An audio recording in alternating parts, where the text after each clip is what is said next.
Welcome to the Big Fellas Podcast, where we chop it up about all things past, present, and future about the game of basketball. Where facts, stats, and context reign supreme. That is blasphemous! Sometimes it gets crazy, but we always keep it real.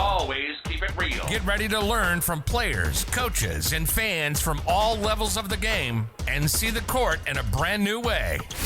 And now, fresh off the sidelines, here's your host, John Hartofilis. What it do, fellas, and welcome to the Big Fellas Basketball Podcast. I'm your host, JH, coming to you from New York City, the mecca of basketball. Today, I'm excited to be joined by Chris Oliver, the president of Basketball Immersion. Basketball Immersion is the gold standard when it comes to educational basketball coaching content, and I'm very proud to have recently started working with them. In this episode, we spoke about how Coach Chris created the largest online basketball coaching resource on the planet, interviewing over 140 of the brightest minds in basketball, and why it's so important to share the game. We've got a good one in store for you today, fellas. Episode number 39, Chris Oliver, Basketball Immersion. Hi, Chris. How you doing? Wonderful, John. Thanks for having me. Yeah, you've been a huge mentor to me in my coaching journey, just with all the content you've been putting up and now working with you in the internship program. It's really been eye-opening to see the background of how everything gets done in terms of creating so much positive coaching content. So thank you so much for being that kind of mentor for me. And just to get started on this episode, I'm kind of curious, and I start off every show this way in asking, how did you kind of get started with basketball and this love for spreading the game? Well, it's an honor to influence young people like yourself and coaches of all levels around the world. And certainly I never expected that. And that's not what you go into these things with that mindset of, but I'm grateful for what it is. For me, so much of it was just authentically sharing. And I was always really obsessed with practical, like sharing information that coaches can actually use. So I said, well, why don't I create a platform where I can authentically share exactly what I do from my practices and, particularly, obviously, it became a real focus on sharing a games approach and basketball decision training and some things like this that, maybe weren't as well spread, or if they were well spread, they weren't as well known in terms of the skill acquisition, motor learning, or the evidence-based ideas behind it. So even though coaches like yourself maybe were using it, maybe you didn't know the evidence-based support with it. So that's what it evolved to. And again, I'm grateful for that. And then clearly the podcast is something that came later, but has been something that, again, has been incredible to be able to have conversations with coaches around the world. Super interesting stuff going on there. Who've kind of been some of the people maybe that when you were first starting, you kind of looked up to and said, you know what, that's who I want to kind of try to emulate in creating this content?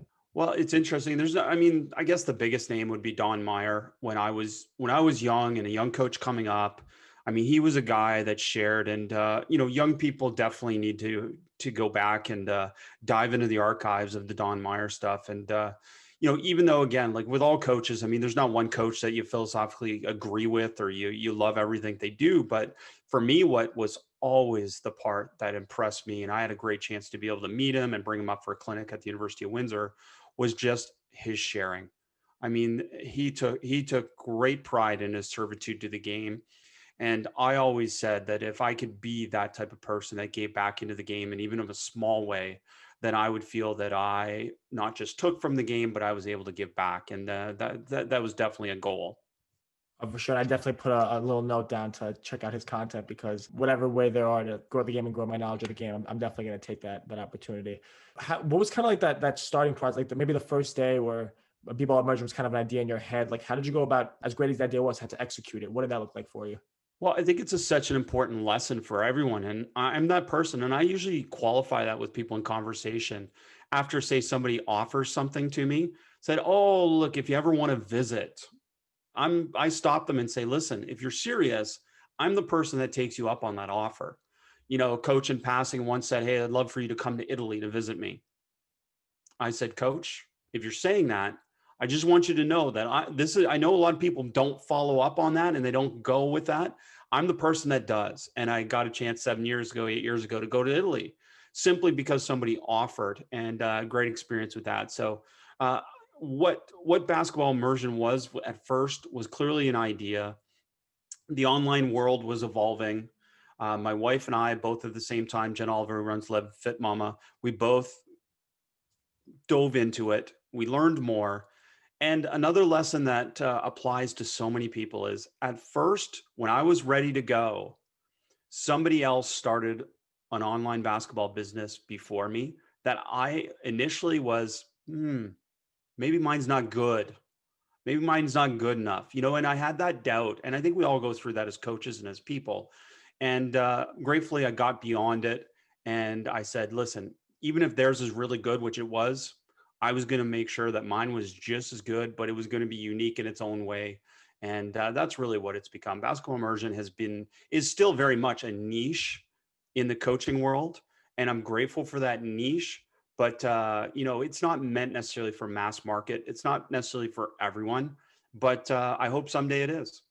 In these last few years, it's evolved in so many different ways. And most recently with the podcast, that's one way you can show that. And then there's blogs, there's the YouTube channel. Like, can you kind of walk through the progression of maybe like where you thought of, oh, maybe I should try this, or maybe there's some other ones that we don't see anymore because they didn't work out, but these are the ones that did. But what did that kind of look like? Well, you hit it right on. I mean, I've thrown a lot of stuff at the wall and a lot of stuff hasn't worked. And it still doesn't work sometimes. Like, I don't want people to ever think that, one, I'll stop trying stuff, or two, that you're not going to have failure, because we all know that. I mean, there's nothing that works all the time. So, and especially online, I mean, that's an even more important thing. Like, as we speak, Twitter just came out with Fleets, which is basically Insta stories for Twitter. And then all of a sudden you're like, oh, I got to figure out a new thing, if I want to, keep up, or I want to try and find it. Or sometimes you decide, you know what, that's not going to add any more to the business, or not going to add anything more to coaches that I'm not doing already. So you kind of constantly go through that evaluative process about, where am I going to focus my most important time that's going to have the most impact. For me, that was my coaching life. For 17 years as a college coach, I never had a full-time assistant. Everyone was a volunteer. They're tremendous people. But because of that, I constantly had to make decisions about what was going to most impact my players in their development and our team in terms of winning. And those were constant choices that I had to make about removing the fluff and getting right to the stuff that's most going to impact those things. And I think that had a huge impact on kind of what basketball immersion started as, and then what it evolved as. And like I said, I didn't have the podcast right away. That wasn't something that was going to fit into my plans. It was going to take away from the other part that was going to grow. So it became something that I came more comfortable with later in the process. And, really a thing that's helped push the brand as a whole to another level. So, you can't start with everything, but you can start with the things that you think are most important. It's interesting you brought up some of your college coaching stops before going into basketball immersion. I mean, obviously they taught you all the X's and O's and all the actual hard skills, and more than piquing your interest, because you kind of are the head coach of basketball immersion. What do those skills kind of look like in translating over there? Experiment. That's really what it was. I mean, as a small college coach, but I think as a college coach in general, in Canada, where I grew up, I mean, I got a chance very early on in my coaching career, when I was 21, 22, 23, to be able to coach as many teams as possible. I wasn't restricted by any rules or anything like that. I could coach as much as I wanted. So I figured, listen, it's not about chronological age, it's about experience. So I was going to coach as many teams and learn as much as I could. And man, I tried stuff, I failed. I tried stuff, I succeeded. I tried stuff I liked. And it went on like that for probably about 8 years until I became a college coach at 28. And then once I was at that point, I made a pact to myself that, listen, I can't just stay one thing. I can't stay one thing to ever be successful, especially when you're not talking about dealing with elite talent. So to me, it taught me to be able to trial and error, and to figure things out, and to understand that this process is not linear. And again, that's a parallel to what I feel we teach within basketball immersion. And that's the path that I think most skill acquisition follows, is this non-linear trial and error, figure it out type of process. So my college coaching really taught me and confirmed for me what a lot of the motor learning skill acquisition research was also saying. And that's what I've been fortunate to be able to bring into basketball immersion and hopefully expose to more people. Oh, fantastic. And then I thought it was interesting through all those lessons, and you were talking about how at 21, 22, 23, you were coaching as many teams as you could. And obviously me being 20 years old, that's something that I'm trying to do now, is just going to get as many of those kind of similar experiences as I can. But at the conclusion of all that coaching, What's some advice you would have given yourself back when you first started that, I mean, obviously you were doing the right thing in terms of getting all those experiences, but what is something that could have kind of maybe accelerated that process for you? Well, I think I mean, it's always a challenge as a young coach. And I remember some of those moments early on where I felt, a little bit of imposter syndrome. I was a young coach. I felt like maybe I can't coach. We weren't winning. And ultimately, that's unfortunately the way we value and the way we evaluate a coach. And for me, so much of it would have been to tell my younger self that, listen, I mean, it goes beyond winning in terms of your evaluation. It's okay to be competitive, but to understand that the little steps along the way should be valued and should be celebrated more. And that's really hard as a coach because we don't take those moments to be able to stop and celebrate minor accomplishments because we're always focused on major accomplishments, whether that's winning a game, winning a championship, or whatever that athletes graduating, if you're talking about college, like those are all major accomplishments. But for me, there's so many little things along the way that should have been more celebrated and appreciated, I think. And you get immersed in that and then you lose that focus. So to me, that would have been a really, really big thing to be able to explain to myself. And then the other one would have been just the importance of aftercare to my student athletes and just realizing that, look, I can be intense, I can push them, I can challenge them, however you want to phrase it. But gosh, I got to put in a lot more time after practice, before the next practice, whatever it may be, in just communicating and over communicating and creating a psychological safety for my players, but in also just connecting and reconnecting over and over again. And I would say as a young coach, those are some of the harder things to be able to appreciate and do. And, I have regrets about those. And I think that's why they're such good lessons for me to be able to share with people, because I think those are things that can really make you a better coach right away to appreciate those. And that last point especially was super interesting in connecting and reconnecting with your players. And I've heard you say before about how the number one priority in practice for you is to make sure that players enjoy themselves. So can you kind of expand on that topic a little bit more about how important it is, maybe from a mental health side or even from an emotional side, to get your players to really enjoy what they're doing? Yeah, and I wasn't always successful with that for sure. Like, I mean, so enjoyment obviously leads to motivation. I'm not a motivator as a coach, but I can create an environment for my players to be motivated. And that's where I think so much emphasis needed to be placed for me as a coach, was just on creating an environment where players enjoyed showing up to practice. One, because they got challenged to be better, and two, because they got the opportunity to be able to play basketball. And those are, to me, how athlete satisfaction and enjoyment translate. I mean, it's not frivolous fun. It's not just going up and down and not getting coached. It's getting coached. And I really do truly believe this. Players want to improve, but they want to be noticed as they improve. And then they want to play basketball.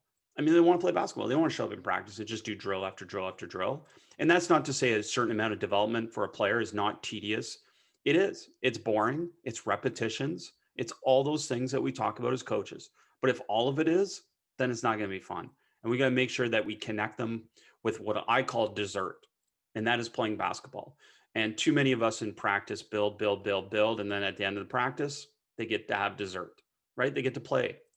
So for me, I wanted to have dessert throughout practice and make sure that they enjoy it and not just have dessert at the end of the meal, so to speak. That's great. And definitely something that I'm sure, while people might not think, oh, having too much fun and they get super serious and it might not lead to wins, but that's actually what does lead to wins, is players actually having fun and enjoying themselves, which is great. So then on that idea of a lot of the great advice that you've kind of picked up and really realizing yourself, but through your podcast, you've had over 130 episodes. You've heard so much from all these amazing guests. What's maybe the biggest piece of advice that you heard that you were like, wow, like I really need to implement that right away from your time doing that? There must be a lot. I know it's a really tough question because there's so much to pick from. But if you just have to pick one, maybe off the top of your head. Well, there's so much to pick from for sure. And, to me, a lot of it has, again, come back to this way for us to be able to create these environments, right? Where we get a chance for our players to play, but they get to be able to play in an environment where they're safe. And that to me has been such a big part of the podcast, is kind of having some of these deep conversations about vulnerability, about how to develop these relationships that go beyond obviously the court, and to understand that my role as a coach is not tied up in my ability to be perfect. And I think that's been a shining thing throughout, is just the humility and vulnerability that coaches have shared within on the podcast, which has really grown through those 130 plus episodes, is that coaches come on there and they're willing to be able to openly share and be vulnerable. And I think it helps us all humanize a coach and really understand that.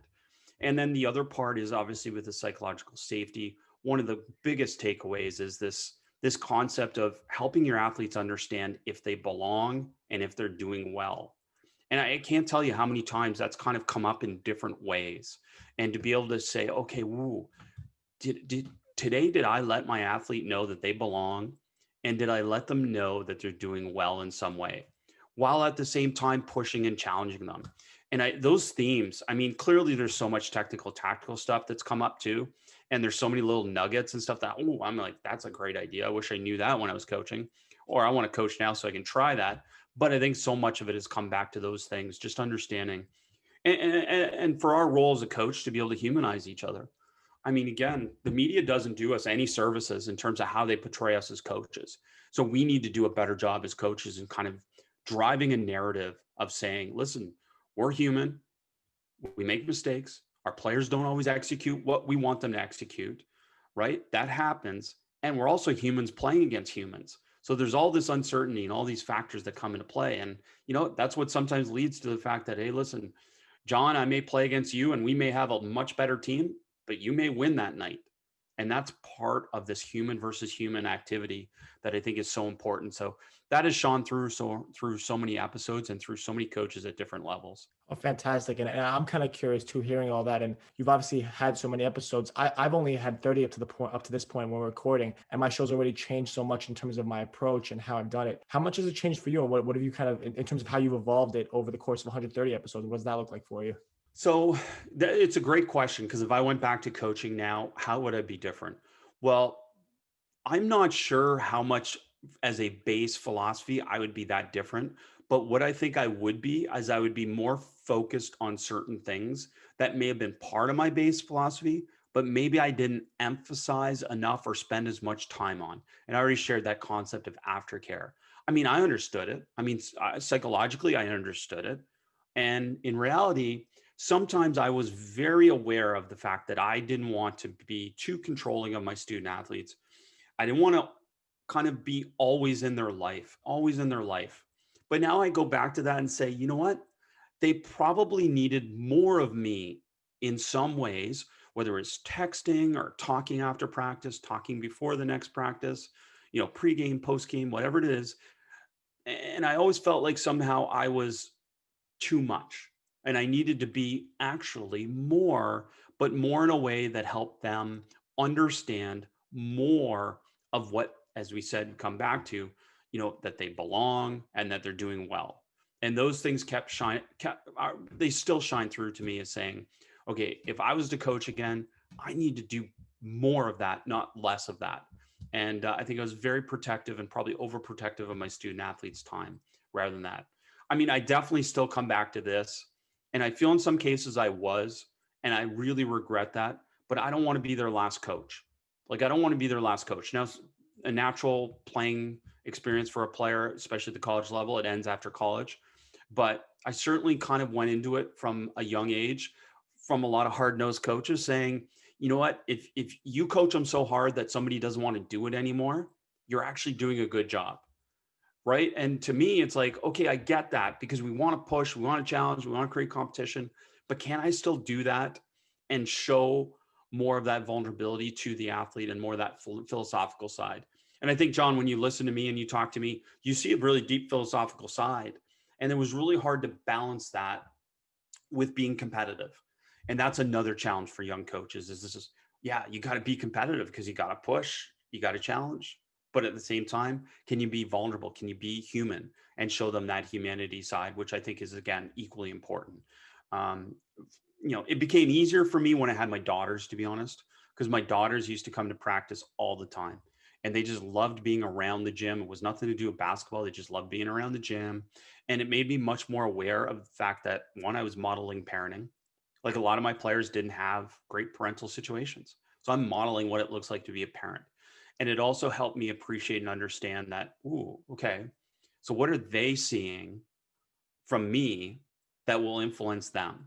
And different things like that kind of strike me as going, okay, in a way, my daughters became my best mentors, because it was constantly this check and balance of going, oh, okay, they're here. How would they want to be coached? Or what would they want to see from their dad in coaching other people?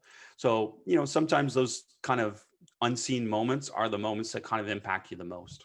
Thinking about how much, obviously, you've grown, how much B-Ball Immersion has grown in the last few years is staggering. Where do you kind of see yourself taking it maybe in the next few months, in the next few years? What's next for B-Ball Immersion?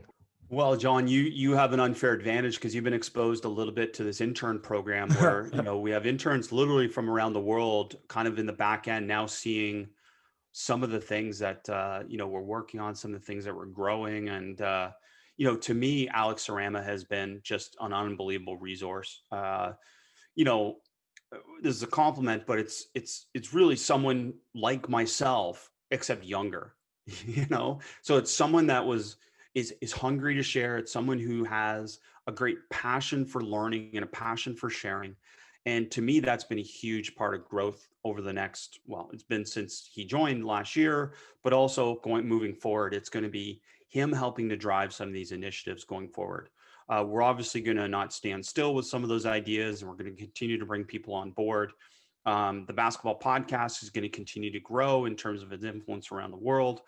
And then basketball immersion, I think there's a real opportunity for us to be able to make an impact, from federation levels on down. And we really hope to do that, is to be able to do a lot more to be able to help build and support people who are doing a great job with the game. Immersionvideos.com is another area where now we have a platform. If John has some great ideas to be able to share, now we can create a platform where we value the coach's intellectual property. We're not trying to take your intellectual property. We're going to financially reward you for your property and make you a partner where you have the percentages in your favor, but it gives us an opportunity to be able to help other coaches share the game as well and share the things that they want to do. So lots of exciting things on the horizon, and some things clearly that are going to come sooner than later. But it's fun every day to be able to show up in that community and be able to say, hey, listen, we have a lot of great ideas, and we just don't have time to do them all yet, but it's coming. I'm so excited to be along for the ride. And Chris, thank you so much for coming on the show. I really appreciate it, everything you've done and how inspiring that's been for me. So thank you. Well, thank you. And John, again, every little thing like this and every big thing, as this becomes a bigger thing, is just tremendous for the game. And I'm grateful for any opportunity to be able to share. And just, again, appreciate what you do. And as a young coach, I mean, this is your time, and you have a great opportunity to be able to share and grow. And so grateful for people like you. Thanks for listening to the Big Fellas Podcast. Check us out on all major social media platforms at Big Fellas Pod to join the chop up. You can also listen to us on every podcast platform on the planet. Stay tuned for the next episode, Big Fellas.